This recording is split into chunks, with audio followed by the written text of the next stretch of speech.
The gavel hadn't even struck, yet the air inside Lagos High Court was already electric, buzzing with whispers, cameras flashing, and the heavy scent of scandal. But nothing could prepare the courtroom for the moment three 7-year-old children stood to defend their blind mother. By the time the first word left their lips, the judge himself would realize a truth so explosive it threatened to ruin him forever. The morning began with Adana Nwosu fumbling her way around their one-room face-me-I-face-you apartment in Surulere. Her sightless eyes flickered toward the sound of her children's voices as they helped to prepare. "Mama, I've ironed your wrapper," Chidi said firmly, holding out the cloth. His small hand shook, but his voice was steady. "You look strong today," Amaka whispered, tying the headscarf carefully around her mother's head. And quiet Tobe squeezed her hand. "Don't be afraid, Mama. We'll fight with you." Adana swallowed hard. In her fingers were the papers from Child Services, a summons accusing her of being an unfit mother, threatening to take her children away. She could barely afford food, the rent was months overdue, and her blindness made finding steady work nearly impossible. But worse than poverty, worse than eviction, was the secret she had hidden for years. A name, a letter, a man who had walked away, and now fate had dragged her secret into a courtroom where the whole of Lagos seemed to be waiting. When they arrived at the courthouse, the crowd outside gossiped freely. Neighbors, traders, and reporters had gathered like vultures over fresh meat. "Na she be the blind woman with no get husband," one woman hissed. "3 children, no papa? The court could scatter them today," another added. Chidi heard it all, his fists tightening at his sides. Amaka pressed closer to her mother, glaring at the crowd. Toby held tightly to Adana's wrapper, his school certificates tucked safely under his arm. Inside, the courtroom towered with polished wood and stern authority, and at the center of it sat Justice Olamide Wright, a billionaire judge known across Nigeria for his cold rulings and iron fist. His robe swept heavily around him as he adjusted his spectacles. "All rise," the bailiff called. Everyone obeyed. And when Justice Wright's eyes landed on the blind woman standing with 3 children pressed against her sides, his breath caught. Her face, older now, lined with struggle, but unmistakable. Adana. And the children, those eyes, that jawline, that fire. Something inside him trembled. The prosecutor wasted no time. "Your Honor, this case is about neglect. Mrs. Nwosu cannot provide adequate housing, stable income, or supervision. She is blind, she is jobless, and these children are at risk. We request immediate removal into state custody." Murmurs filled the gallery. Adana clenched her jaw, her lips quivering. The landlord, Chief Ajayi, swaggered to the stand, smirking. "Yes, my lord, she owes me rent for almost 6 months. The children they disturb, shouting in the hall. I even see them picking food from dustbin like beggars." "That's a lie," Amaka shouted suddenly, her little fists on the bench. Gasps ripped through the courtroom. Judge Wright slammed his gavel. "Silence!" His voice cracked, betraying the storm within him as his eyes lingered on the fiery little girl. "Amaka," Adana whispered, tugging her down. "Please, my child." But Chidi jumped up next, chest puffed. "If you take our mama away, then you'll take us too, because we will never leave her." Reporters scribbled furiously. Neighbors in the gallery gasped. And finally, shy Tobe stepped forward, trembling, holding up his paper. "This is my math test. I got 100 because Mama helped me every night, even when she was tired. Please, sir, don't say she's unfit. She's our heart." The room fell still, and Justice Wright's hand froze on the gavel, his eyes burning into the 3 small faces staring back at him. His voice was lost, drowned out by the pounding in his chest, for in them he saw himself, his blood, his sin. And the whispers started, sharp as knives. They looked like him. I be true, say the judge. Right, he get pickin' for outside? And for the first time in his long career, the great Justice Olamide Wright felt like he was the one standing trial. The Lagos High Court was packed to the brim. Reporters shoulder to shoulder, cameras flashing like lightning, neighbors craning their necks just to witness history. This was no longer a custody battle. It was a national scandal. A blind mother on trial, her triplets at her side, and a billionaire judge sitting on the very bench where his sins were about to be exposed. By 9 a.m., the headlines already blazed across every newsstand in Lagos. Judge Wright in secret paternity scandal. Blind mother versus billionaire father. Lagos braces for truth. Adana's hand shook as she guided her children into the courtroom. Her cane tapped against the marble floor, each step heavy as though the whole world weighed upon her shoulders. Chidi marched ahead, his small jaw set like steel. Amaka held her mother's wrapper tightly, eyes burning with defiance. Tobe clutched his certificates like a shield. "Keep your heads high," Adana whispered. "No matter what happens, we stand together." When Justice Olamide Wright entered, silence dropped like a hammer. His robe looked heavier than ever, his eyes shadowed, his steps slower. Every camera in the gallery turned to him. Every whisper was about him. "All rise," the bailiff intoned. The judge sat, but his gavel hand trembled. The prosecutor wasted no time. He rose, smug as ever, his voice sharp enough to cut glass. "Your Honor, the DNA results have been returned. Today we will know for once and for all whether these children are fatherless or whether this court itself has been compromised." Gasps rippled through the gallery. Reporters scribbled furiously, pens scratching like knives. "Proceed," the judge croaked, his throat dry. The sealed envelope was passed to him. His hand shook as he broke it open. For a long moment, his eyes scanned the page and his face drained of all color. His voice cracked as he read aloud. "Probability of paternity, 99.9%. This court confirms that Justice Olumide Wright is the biological father of Chidi, Amaka, and Tobe Nwosu." The courtroom erupted. "Jesus!" someone shouted. "Oluwao!" another wailed. "They're his children!" reporters screamed, bolting for the doors. Adana gasped, her knees buckling. Her children caught her arms, holding her upright. Tears poured down her cheeks, but her chin lifted. Chidi's fists clenched. Amaka's voice trembled. "So it's true," Tobe whispered. "He's our papa," before breaking into sobs. The prosecutor smirked like a vulture. "Your Honor, no, Father, you are compromised. For the integrity of this court, you must recuse yourself immediately."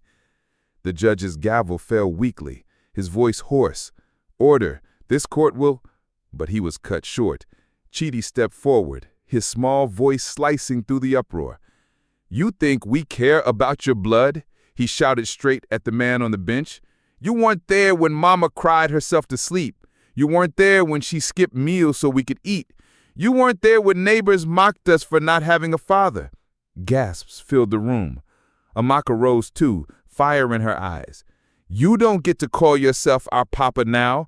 A father isn't the man who left. A father is the one who stayed.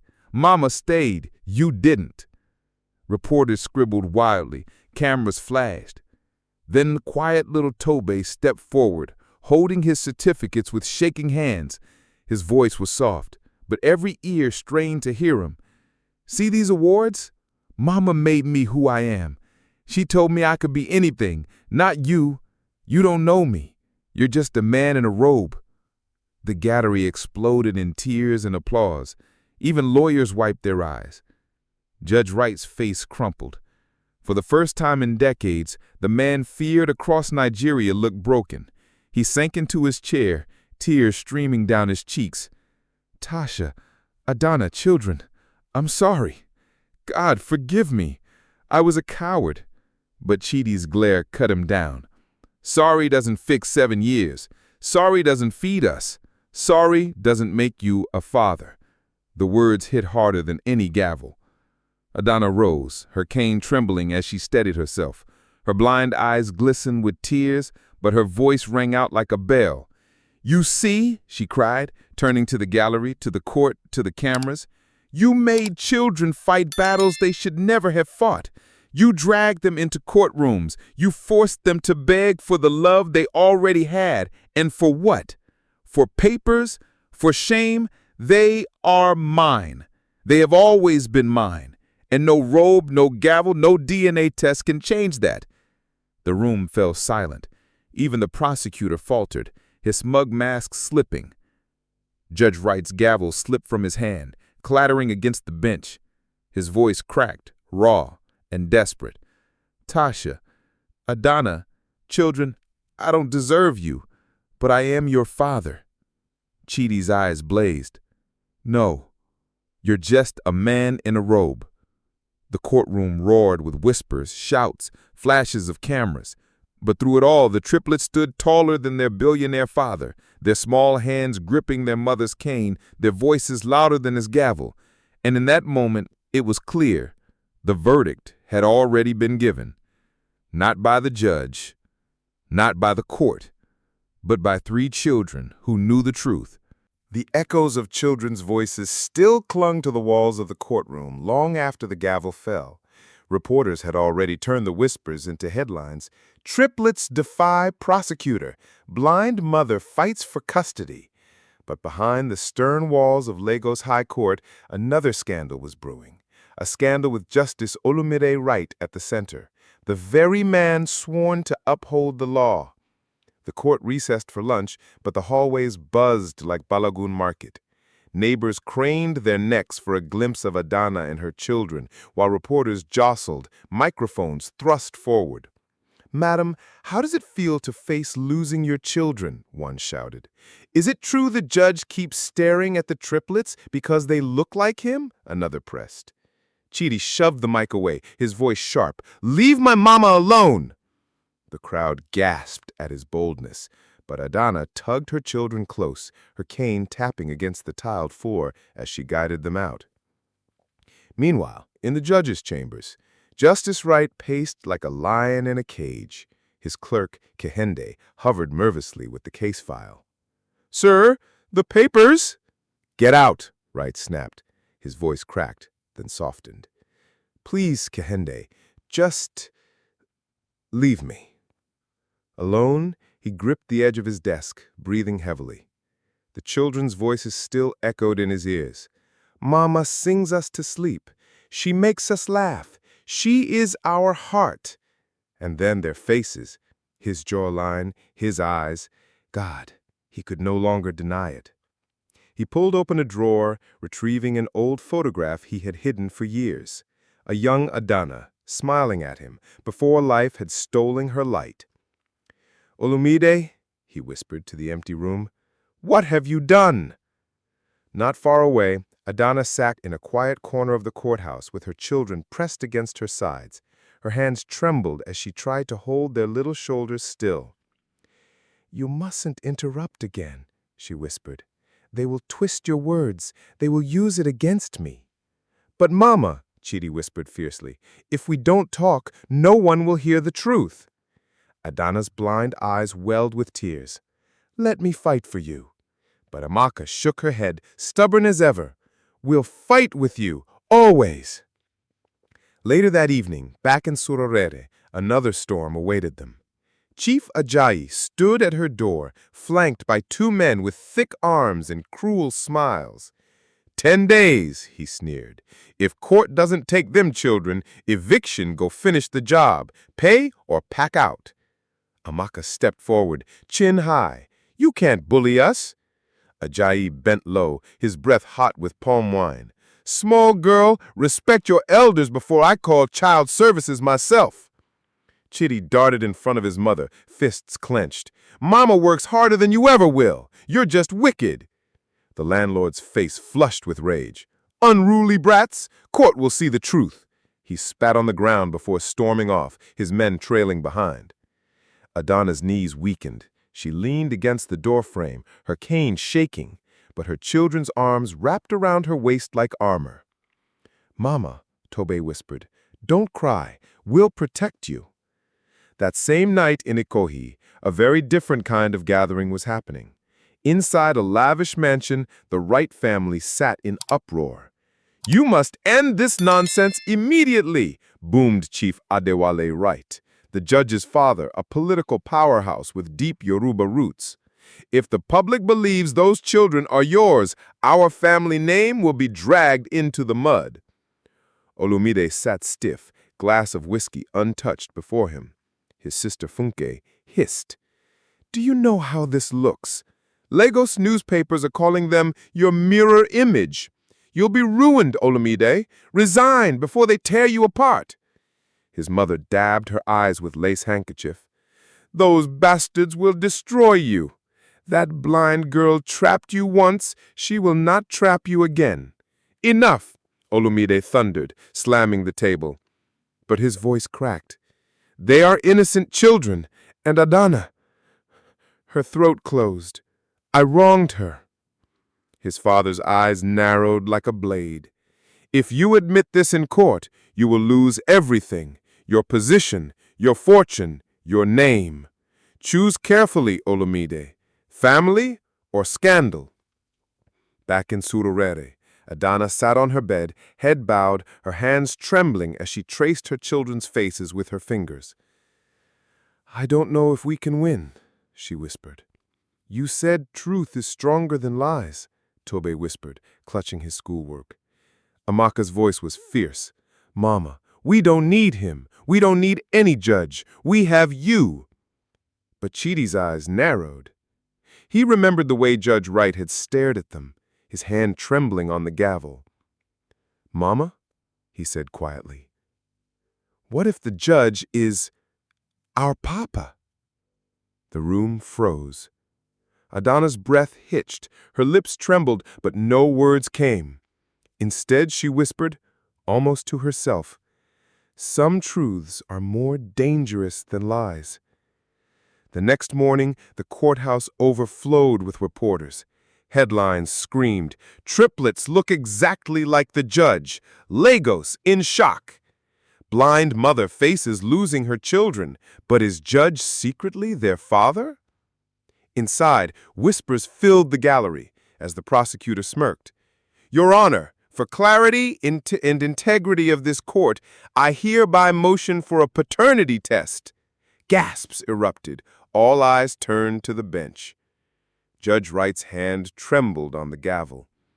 He looked at the children, their faces a mirror of his own, and for the first time, his mask slipped.